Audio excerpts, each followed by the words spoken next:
How to buy Term Labs token. Now this token came under the symbol of Term. Now before we start, this is not financial advice. I'm not professional or economic expert. So before investing in any project that you find on my channel, please do your own research.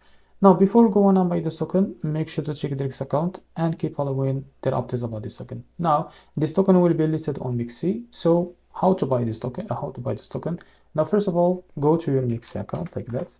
Now make sure to log into your account. If you don't have an account on MEXC, make sure to create an account, or you can find the referral link down in the description. You can create an account in MEXC to benefit from rewards and fund it with some USDT. Now, after you create an account in MEXC and fund it with some USDT, now you can type the token name, as you can see, Term, and now you'll be able to find this pair. Now click on it. Wait a few seconds to be able to see this page. As you can see, this token will be available for trading about 2 hours from now. So after that, what you need to do, now click on buy, click on limit.